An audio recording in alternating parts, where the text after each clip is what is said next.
c'est monsieur Sène Assane Sène, responsable politique de l'APR à Ngoundiane, président mouvement Ngoundiane bu bees. waaw yàlla dafa dogal ñu nekk ay ndaw day yëngatu politique depuis à peu près plus de 8 ans 7 ans ci li ñuy am côté social ñu koy def di ko jëfandikoo di ko booleeg askan bokk ak askan wi ñuy taataan problème mu askan wi di ko xam di ci waxtaan ba yàlla dogal moom ay ambition yi feeñ à notre niveau. yàlla dogal chaque ramadan dañ daan def social di def suukaru koor ci mosquée yi cette année ñu ne dañuy soppali changer méthode def li ñuy wax ndogu boo xam ne dañ koy annualiser maanaam chaque année ñu def li ñuy wax édition ren mooy première édition bi. édition bi nag dafa am benn caractère bi mooy dafa am une forte connotation religieuse parce que dafa tombé ci ramadan yàlla dogal mu am ay jeunes yoo xamante ne dañoo xër ci diine xër ci pas-pas xër ci lépp loo xam ne dafa war dem ci développement dëkk bi ñu ànd ak moom bokk ndey bokk baay pour véritablement jàppale askan wi donc tase waasanto waxtaan sunu biir xool naka la ñuy def pour àndandoo jëmandoo kanam pour Ngoundiane mën a jëm kanam ñu bari dañoo am habitude di différencier politique ak diine mais en réalité benn la sunu yonante bu ñu yaakaar sax déjà da doon politique au sens noble du terme maanaam jóg pour defar sa askan jóg pour jàppale sa askan politique boobu moo ñu tax a jóg politique feewale politique saagante politique yàq der mbaa lépp taxuñoo jóg lu ñu tax a jóg mooy defar bu baax wax bu baax jëf bu baax li nga xamante ne pratiquement sorentewul ak diine mais xool ci yan anam la ñuy jaar pour xoolaat doxalinu Ngoundiane pour jël la mairie de Ngoundiane teg ko ci loxo waa Ngoundiane pour mu mën a gérer ce qu'on appelle les aspirations de la population de Ngoundiane. yàlla dogal na itam ñu ngi dans ce qu'on appelle une coalition Benno Bokk Yaakaar bokk ci ak waa parti socialiste ak waa AFP mais dañoo ne bi cadre waxtaanee ci tabaski bi passé dañoo ne il est temps que ñu jël suñuy responsabilité jël suñu matuwaay ndax fu ñu dem ci day yéeg ci lépp askan wi ñoo ñu naan lan ngeen di xaar ñëpp a ngi wax doo leen wax ñu ne jot na kaay ñu jox la moo gën jox leen ma te loolu moo feeñ ci askanu Ngoundiane par conséquent bu ñu demul wuyu askan wi day mel ni wor day mel ni trahison loolu tax ñu jël suñu responsabilité ginnaaw bu ñu duggee ci biir askan wi waxtaan ak ñoom saafantoog ñoom jëflanteeg ñoom gis nañu ay jikko ci ñun yoo xam ne ay xarbaax yoo xamante ne gëm nañ ni ñii bu ñu dénkee Ngoundiane dinañ mën a doxale Ngoundiane ci anam yu gën a rafet looloo waral ñu ñëw pour wuyu askan wi ci woote boobu nga xam ne askan wi woote na ko pour dem au niveau des élections locales à venir laaj baatu askan wi gérer la mairie de Ngoundiane carrière Ngoundiane mën a dox normal jigéen ñi Ngoundiane mën a toog fii dootuñu dem Dakar di fóot jigéen ñi Ngoundiane ñi nga xamante ne am nañu ay projet mën a toog liggéey suuf si nga xam ne ñu ngi koy pasaree ba nga xamante ne kenn amatul fu mu bayee kenn amatul fu mu sàmmee ba nga xamante ne di certaine fois ñëpp a sonn ñu delloo ko waa Ngoundiane mën a am koom-koom mu nekk loo xam ne moo mën a fasal Ngoundiane moo mën a tax Ngoundiane mën a développé wu. Thomas am na li fi ne depuis 2009 du ma ne sax depuis des années li tax Ngoundiane bu bees dañoo gis ne politique bi dafa yàq lu bari ci askan wi am na kër yoo xam ne aujourd'hui dañuy feewaloo sax ndax politique ñi ànd ak Assane Sène ñi ànd ak Mbaye Faye ñi ànd ak Mbaye Dione di xasante guddeeg bëccëg ñu ne loolu il est temps que loolu dàkk parce que ñooy dase di dëj gi ñooy dase ci ngénte di dase ci lépp war nañu mën a bokk ndey ak baay war nañu mën a gérer suñu contradiction dans la démocratie et dans le fair play pour sauver l'intérêt de la localité de Ngoundiane mais lépp nañ ko teg ci dëgg ñu gis ne Ngoundiane dafa sonn lu tax mu sonn Ngoundiane daa am lu ñuy wax or noir maanaam basalte boo xamante ne fépp fu ñuy tabaxee tali fépp fu ñuy def ay bâtiment BTP mën naa ne 80% ci xeeru Ngoundiane lay jógee mais jusqu'à présent Ngoundiane gisu ci boppam 2009 dañoo waxoon alalu Ngoundiane daa wala dellu ci askan wi bi maire Mbaye Dione di ñëw mais bu ñu doxalee 3-4 ans on s'est rendu compte pratiquement contraire bi moom moo am lu ñu gis mooy ay gestion de prestige ay ci tabax ay édifices yoo xamante ne amalul benn intérêt askan wi te actuellement waa Ngoundiane ñi ngi dee ci carrière yi di sonn di torox di liggéey poste yi gën a bon au niveau des carrières ñoo koy liggéey ak salaire de misère ku dugg ci syndicat ñu dàq la indi la ay problème mel ni bokkuñu Sénégal te loolu il est temps que injustice boobu ñu xeex ko looloo waral ñu bokk ndey bokk bàyyi talal suñu loxo Ngoundiane bu bees bu ngeen ko gisee mooy dañoo nekk APR te boo nee APR woote uniquement au nom de l'APR am na ñeneen ñi nag feneen duñ la wuyu parce que beneen mbubb la ñu sol raison pour laquelle dañoo ne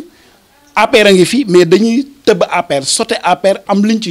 yokk mooy Ngoundiane bu bees pour que waa Ngoundiane ñëpp gis ci seen bopp ci sunu anam yi ñuy demee ci woote bu ñuy demee ak ci objectif bi nga xam ne moom la ñuy def pour mën ko atteindre Ngoundiane bi bees nag boo gisee bees bi nag mooy doxalin bu bees ay nit ñu bees soppali ba nga xamante ni Ngoundiane waa Ngoundiane nañ gis seen bopp ci doxalinu commune Ngoundiane par lu ñu seetlu mooy conseil yi nga xam ne dañ leen di fal au niveau du conseil municipal la plupart xamuñu sax luy rôle conseiller yàlla dogal avant même moment bi di taxaw dañoo créer groupe WhatsApp tudde ko Ngoundiane bu bees ak Assane Sène sunu objectif mooy fexe ba yee askan wi ci doxalinu commune naka la ñuy voter budget lan mooy esprit citoyen lépp loo xamante ne conseil war na ko mën a taxaw parce que li gën mooy jàngal nit ñi ba ñu mën a gérer commune balaa ngay jël commune boo leen jàngalee ba ñu mokkal boo leen tabee conseil dina mën a def seen liggéey mu leer mais jooy askan wi yëpp au niveau de Ngoundiane dañ lay naan conseil xamuñu sax tàccu kese lañ fa nekkee cela veut dire xamuñu seen rôle kenn formé wu leen kenn yeewu leen par rapport ak seen responsabilité par rapport ak seen mission moo tax liggéey bu ñu war a def duñ ko def am na ñu naan sax dañuy nekk foofu ndax seen i intérêt personnel ñu ne loolu nag dañ koy soppi mooy balaa ñoo laaj balaa ñoo wax dara ñi nga xam ne ñoo ànd ak ñun te ñu yaakaar na bu ñu jëlee mairie bi suba war nañu mën a am maqaama nekk conseil nan leen formé yée leen ci yu bëri yoo xamante ne nga xamante ne boo leen falee conseil du leen bett lépp lu ñëw dinañ ko mën a càmbar ndax intérêt askan wi donc doxalin bu bees boobu moo ñu tax a jóg leneen taxuñoo jóg te gëm nañu képp kuy doomu Ngoundiane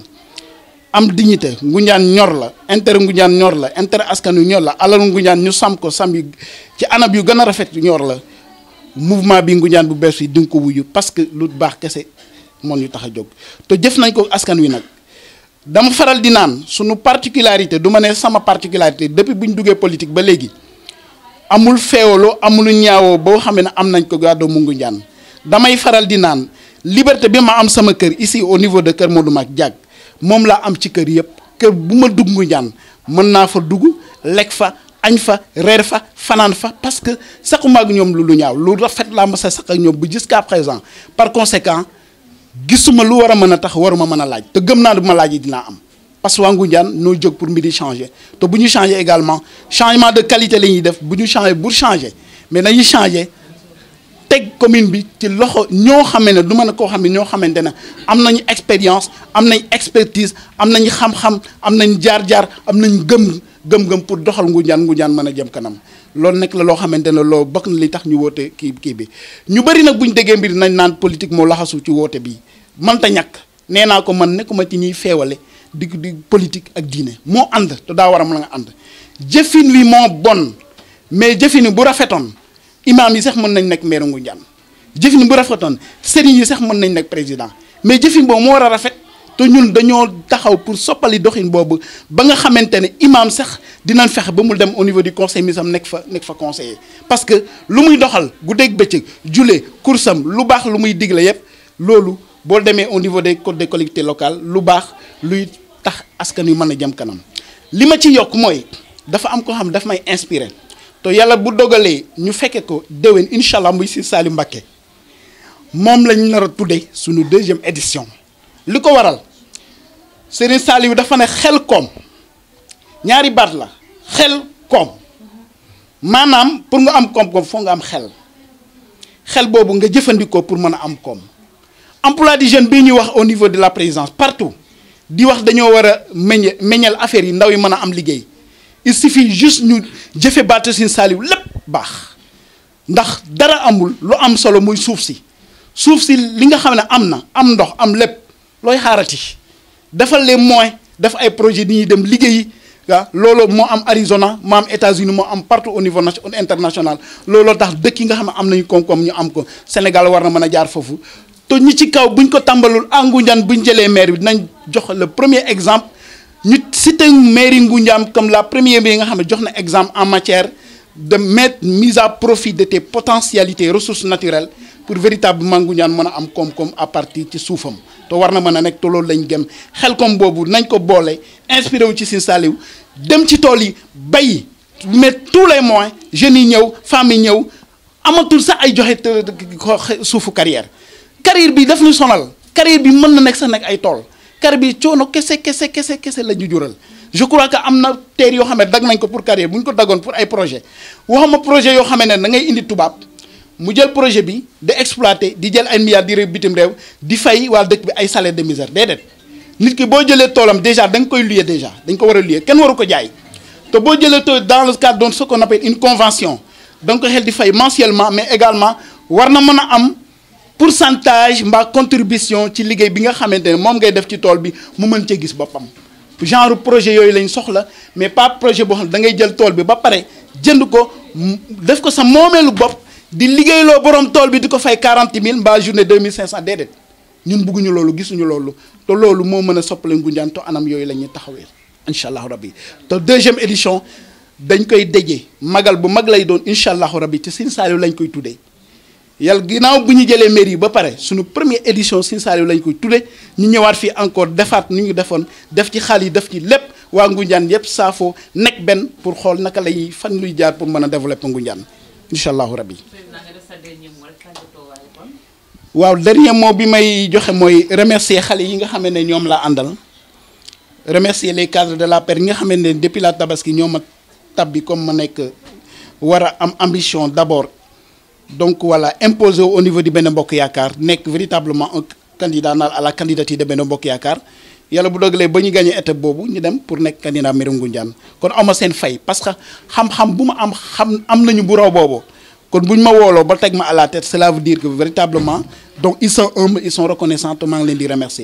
remercier invité yi fi ñëpp yëpp am na ñu amoon yéene ñëw mais Ramadan dafa métti surtout jigéen ñi. da nga bëgg a toog ndogu bëgg a ñëw fii remercier toute la population du Ngoundiane particulièrement waa Diack aw ma seen fay wallahi aw ma seen fay yéene bu nga am ci man amul yeme may te man li ma leen mën a fay li ma gëm mooy li nga xam moom la ñuy mébal suñu borom may ñu ko te di incha allah dinañ gis ma gis wallahi di remercier ñëpp remercier la presse locale la presse nationale yéen ñi nga xam ne def nañ seen déplacement remercier également Abdou Diouf chargé de mission à la présidence voilà remercier Fassène honorable député remercier le docteur Augustin Tine ministre d'État directeur de cabinet su ma demee ba am jëmm bi mën a taxaw mën a jàmmarloog waa Ngoundiane di waxtaan ak moom moo ma may loolu parce que moo ma tànn si plus de milliers de jeunes nommé ma conseiller technique depuis le ministère des forces armées ñu dem présidence ànd ak moom également continuer di wéyal liggéey bi par conséquent chapeau à lui voilà donc Elodie Ndione qui est un ami qui est proche de lui également est là pour venir m'honorer ci sama journée ak ñu mu àndal yëpp voilà donc maa ngi remercier ñëpp di sant ñëpp di naan salaamaaleykum wa rahmatullahi taala wa barakatuh. maa ngi tudd Abdourahmane Sène man maay yaru Jokkalante n'est-ce pas ci APR Ngoundiane maanaam porte-parole et chargé de communication jërëjëf maa ngi nuyu ñëpp di leen ziyaare di leen baalu àq nag ci weeru koor gi di baal ñëpp di sant yàlla vraiment ci manifestation bi mun naa ne suñu bos la ñun ñoo ko organiser di ko piloter depuis le début ñun nga xam ne ñoo ànd ak Assane ci liggéey bi muy surtout cadre APR Ngoundiane yoo xam ne comme moom ni mu ko waxee ci interview am ñun ñoo réunir tabaski bii passé ne élection yi di ñëw dañoo war a samp suñu mbër waxuñu nag comme ni ñu ko waxee woon maanaam ci beneen parti wala ci beneen mouvement maanaam dañoo dem xëccoo ci biir Benno Bokk Yaakaar nekk candidat Benno Bokk Yaakaar Ngoundiane parce que comme ni ñu ko waxee am na ki fi nekk mooy présider Benno Bokk Yaakaar Ngoundiane mais loolu pour ñun passé na tey jii lépp lu war a amati ci biir Benno Bokk Yaakaar Ngoundiane dañ ko war a discuter en interne te ñun pare nañu tey jii ndax samp nañu suñu mbër loolu daal mooy loo xam ne mun naa ne moo découlé ci manifestation bii tey jii comme nu mu ko waxee année yi passé dafa am nuñ ko doon defee mais tey jii format bi changé invité ñoo xam ne ñoo am yaakaar ci ñun ci projet bi ak aussi yoon bu bees bu ñu jël comme ni ñu ko waxee Ngoundiane bu bees ak ñoo xam ne suñu ay am di jàmm lañu ñoo xam ne aussi ñoo bokk ci bureau APR Ngoundiane kenn ki si nekk ci muy Ibrahima Faye di secrétaire administratif parti bi maanaam lépp luy dossier parti bi mën naa ne moom moo ko yor n'est-ce pas ñun dañuy ñëw rek exécuter mais moom lépp lu ci moom lay jaar donc ñuy sant ñëpp di gërëm ñëpp am di jàmm yi ñoo xam ne ñoom ñoo déplacé wu ñëw ku ci mel ni Samba Ñing yor forum civil Ngoundiane Lamine Faye suñu xarit ak Cheikh Ibra xam ne moo yor Forever donc ñu koy sant vraiment di ko gërëm di am kontante vraiment ndax lii occasion la pour ñu saafonte ak suñu am di jàmm yi mais aussi ak askanu Ngoundiane. waaw bon xam nga comme nuñ ko waxee rek maanaam loo gis dañ koy waaj liggéey bi commencé nañ ko depuis daaw te loolu Ngoundiane xam nañ ko tey jii on est résolument tourné maanaam dañoo taxaw tey jii taxaw tem vraiment pour xëccoo mairie Ngoundiane parce que pour ñun c'est la bonne loolu lañ foog te aussi waa Ngoundiane am nañ ci ñun yaakaar parce que comme Assane ni mu ko waxee dañoo gis ay problèmes yoo xam ne ci dëkk bi pour ñun waroon naa ñàkk parce que tey jii Ngoundiane mooy commune boo xam ne commune rurale boo xam ne budget am mën naa àgg 1 milliard léegi mu àgg sax 1 milliard parce que ñu ngi ay vers 800 millions 900 donc mën naa ne budget bi war naa àgg 1 milliard yow boo jëlee une commune 15 villages ak quelques hameaux avec un budget de 1 milliard problème waratul am Ngoundiane je ne pense pas parce que am na ñoo xam ne ñun ñoo leen ëpp ay fonds fuuf te ñooñu ñoom lu ñuy réaliser ñun réaliser wuñ ko lii maa la ko wax donc il y a beaucoup de choses yoo xam ne suñu étudiants yi waratuñoo dem Dakar di am ay problème logement wala am ay problème bourse c'est pas normal jeune Ngoundiane waratul am problème emploi comme ni ma ko waxee temps yi passé parce que président mu ngi wax emploi des jeunes chaque localité dafa am lu ñuy wax ay potentialité ay atout Ngoundiane atout mooy carrière yi munoo am 11 sociétés minières installées sur ton sol nekk fii di exploiter basalte yow say jeunes am ay problème emploi mun naa ne presque 90% des jeunes de Ngoundiane ñoom ñu ngi Dakar exode rural moo leen fi jële wuti liggéey te nga bàyyi fi liggéey pourquoi parce que mairie bi lu mu waroon defu ko parce que jeunes yooyu di dem boo leen formé woon ñu augmenter seen chance ñu jël leen ci carrière yi mais loolu kon sincèrement xale yi du ñu demati il faut que ñu toog te buñ fi toogee am na leneen loo xam ne war na koo mën a jëriñ Ngoundiane donc loolu je pense que mooy priorité ñun boo xam ne moom lañ taxaw côté emploi des jeunes n'est-ce pas côté aussi comme Assane nu mu ko waxee bu ñu waxee Ngoundiane aussi xam nañu ñu ay baykat lañu te on a potentialité yi aussi ñu ngi fi mais loolu yëpp ay démarches la am na ñoo xam ne mun naa ne projet agricole bu nekk Tassette fii mun naa ne presque waa Ngoundiane rek ñoo fay dem waa Ngoundiane kese ñoo fay dem muy jigéen ñi muy ñeneen ñi mais loolu pourquoi pas mënul am fii mais loolu mun na am parce que volonté bi moo fi nekkul mais volonté bi su fi nekkoon franchement loolu yëpp mun nañ koo am voilà. asalaamaaleykum wa rahmatullah man maa ngi tudd Ibrahima Faye nekk secrétaire administratif bu parti bi waaw comme ni ko ñëpp waxee au départ bi ñuy waxtaan boobu mouvement sax amul waaw ñëpp am confiance ci Assane jox ko ne ko yow mii lañ soxla pour nga jiite ñu pour ñu dem xeexi pour la mairie de Ngoundiane te boobu benn mouvement amagul kon nag fu mouvement bi amee dañ ciy profité rek waaw gën a yaatal ba pare di woo waa dëkk bi yëpp à commencer par d'abord waa Diack waa Ngoundiane femmes jeunes yi ñëpp amuñu benn yaakaar bu dul waa Ngoundiane ñu ngi leen di yaakaar ci suñu mouvement bi voilà ngeen ñëw jàppale ñu bàyyiwuñu kenn mag ak ndaw góor ak jigéen pour ngeen ñëw jàppale ñu dem incha allah ci li ñu bëgg parce que gis nañ ne il est temps jot na kon nag comme jot na nag nañu ñëpp ñu jóg xeex incha allah lii daal moo nekkoon quelques mots yi nga xam ne bëggoon naa ko ci sànni donte sama collègue yi déjà wax na ba pare di remercier aussi ñi déplacé wu yëpp ñëw ba fii waaw ñu ngi leen di ñaan ba pare chaque jour ça c'est comme ça lañ gën a góorgóorlu rek gën a am courage pour chaque fois saa yu appel amee mel ni ñu fexe sol suñu daal voilà déplacé wu ñëw